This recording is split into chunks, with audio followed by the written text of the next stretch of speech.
Looking at the news this morning, not a lot happening. It just seems it's election time, and all the news services are focusing on elections.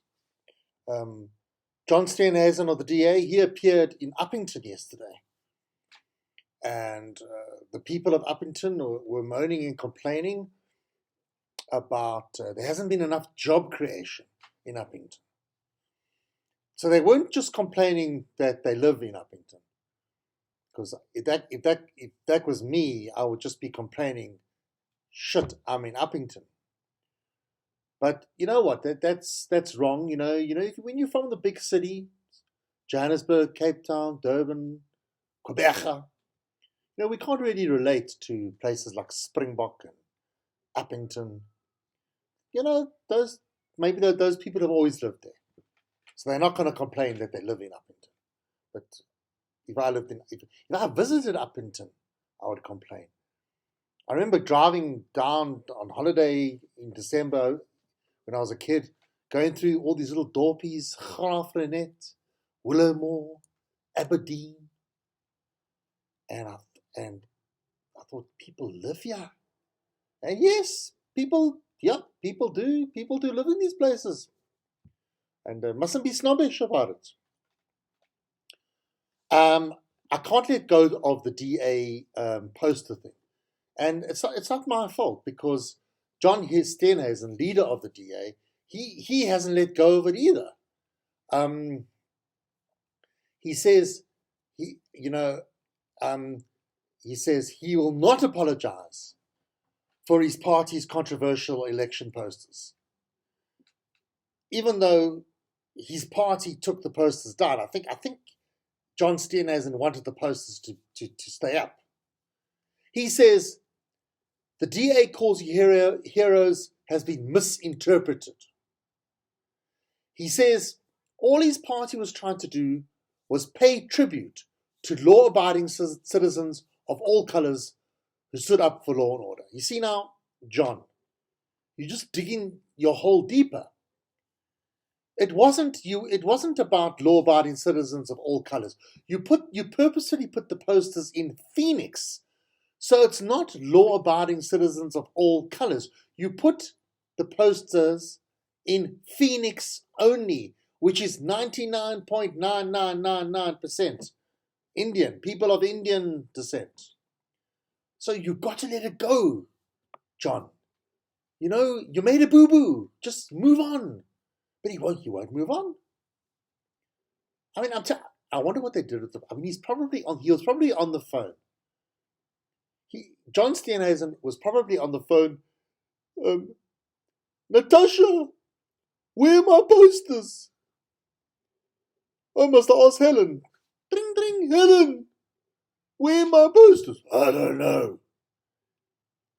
What do you think they've done? Do you think they obviously collect the posters? They've collected the posters, they took them down. Do they just throw them away? I wonder if you're in the Durban area, or you're kind of near Phoenix, some homeless people, they take these election posters and they flip them around and they make them for their entrepreneurial posters. Please, I'm not a criminal, please feed me, thank you very much, please help me, that kind of thing. And then on the other side, the ANC called you racist. And then by mistake, the homeless beggar isn't concentrating, and he holds the sign up and it says, the ANC called you racist. Instead of, that could happen. Imagine you're driving along, and the guy's at the stop street, you're near Phoenix, and the beggar's on the side of the road. The DA calls you heroes. And then you like the message, and you give the guy 10 rand. Maybe the DA calls you heroes is a better message than, please help me, I lost my job. But seriously, man, you've got to swallow your pride. But, if I was John Steenhuisen, I would be very upset. I'd be very worried. I mean, you're the leader. You're the leader, and you really were backing these posters. You you really like these posters. And they kind of like went behind your back. And they took the posters down. Or maybe he got a phone call. Maybe John Steen hasn't got a phone call. The night, listen here, John, we're taking down the posters. Oh, Ellen, no, I want my poster. Hey? Again, they haven't analysed what's the process? Does the DA have an advertising agency? Do they have a marketing department? Do they have a campaign management team? We haven't really dissected, like, how did this poster come about? How did it originate? How did the posters happen? And I don't think we'll ever get to that. Maybe just John Steenhuisen's nephew, John Jr. Maybe he just put the posters. I don't know what, weird things happen. A couple of years ago, one of those companies, one of those clothes manufacturers, they came out with children's pajamas that with the stripes, which very, very, I think it even had the yellow Star of David. So it resembled what the Jews had to wear during the Holocaust. So perhaps we'll never know. So it's the end of the term of our Chief Justice, Moegeng. Yesterday was his last day. And not surprisingly, he's got a full calendar. He's attending, funnily enough, no surprise, I suppose. Moegeng is attending religious services. He went to this big gathering in Kimberley. It was called the Healing the Nation of Africa campaign. And he gave an address. And then he's got another thing. His next address is going to be at the New Hope Church in Cape Town on Thursday. And he's also going to 3 venues in the Eastern Cape between November the 18th and the 20th. All religious things. He's also going to be in Standerton. Apparently one of the topics was the love of money. I think I'm not very good on religion or Christianity or any religion for that matter. But I think there's a thing where the love of money is like an evil thing, maybe. Could be wrong. I don't want to be accused of knocking the DA all the time. The ANC does for really, like, maybe even worse things because of, they lose billions of rands. Billions, trillions through corruption. At least the DA haven't done it. But, for example, the MEC for Agricultural, Rural Development, Land and Environmental Affairs. This is in the Northwest. Northwest? Yeah, I think it's, no. Mpumalanga. Mandla Tsibi. Yeah, he's been arrested for murder. He's been charged with murder and attempted murder. And he appeared in court yesterday. He's also an ANC Provincial Executive Committee member. And he's also head of elections in the province of Mpumalanga. So he's up on murder charges. The media doesn't poke fun at the ANC and make a big thing about this. They got a high-profile member of their party who's up on murder charges. John Steenhuisen's not up on murder charges. But I suppose the whole poster thing is more fun, it's more harmless. Well, not harmless, but compared to murder. And I just, whether it's black or white media, I think our media can be rightfully accused or labeled as racist or racially biased. When a perceived white political party gets egg on their face or does something stupid, it's highlighted, and it's a big thing, and we joke around. But this ANC guy, Mandla Tsibi, he's the MEC, man. He's ANC Provincial Executive Committee member, up on murder charges. and it's just they're not making a big thing about it. And it's kind of like wrongfully, it's like because he's a black politician, does the media come to expect this kind of behavior? But if a white politician does something untoward or embarrassing, it's like a surprise. I mean, imagine John Steenhuisen. He's in a meeting, DA meeting, and Natasha Mazzoni claps him over the head with a vase that she bought at Mr. Price. And then Natasha goes the next day. She goes back to Mr. Price. She says, "Listen, this arrived. I bought this online. It arrived broken." And then the people at Mr. Price, they send it to forensics. No. Our forensics team, they come back to her a week later. Our forensics team found traces of blood, little tiny specks of blood, and we actually found it's the DNA. We've traced it. It's the DNA of John Steenhuisen, the leader of the Democratic Alliance. Can you imagine? Sorry, you don't get we're not replacing your vase. Can you at least give me a voucher? No, you can't have a voucher. No money back guarantee, no vouchers. Can you imagine that? I've been in similar situations. Well, sort of.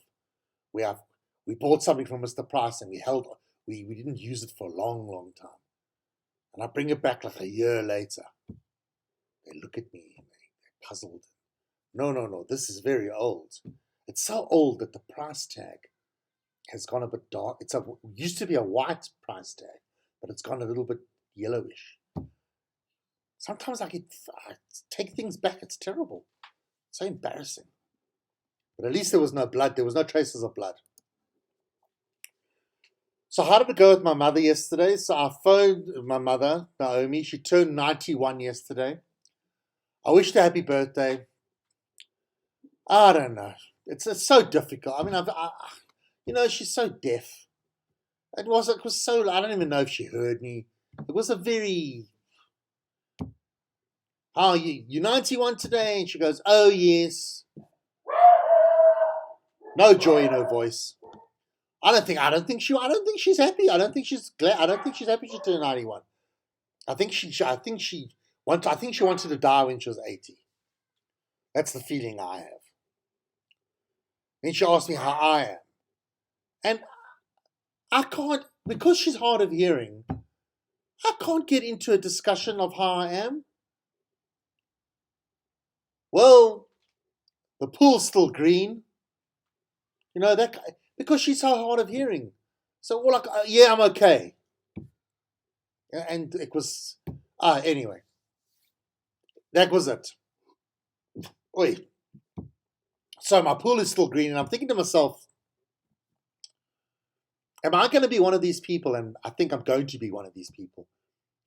You take a container of water from your swimming pool, your green swimming pool, and what you do is you take it to a pool place, and they analyze the water, and then they tell you what to do with your pool. I think I'm going to have to do that. Because since the beginning of September, I kid you not, I've poured at least 1,000 rand, literally 1,000 rand into that pool. And it's not as green as before. It's not dark green. Now it's just like kind of like an aquamarine. Not happy. I mean, today is the 12th of October. We should be swimming. I know it's trivial. I'm boring you about my swimming pool. But, it's all about control. It's all about not, wanting things to be working. I know it sounds trivial and unimportant, but you want your pool to be decent. It's just you want things to be working. When your car breaks down, it's that kind of thing. You want things to be working. When your car breaks, there's lots of other examples. A lawnmower is not, I've got to get the lawnmower fixed. I can actually hear the grass growing at the moment. I was supposed to take the lawnmower to get fixed. Haven't got round to it. I'm scared to take the lawnmower to get fixed. Because maybe it'll cost the same as a new lawnmower. I don't know. I don't know what to do. Okay, so we're going to look at, let's just see what else is happening. Okay.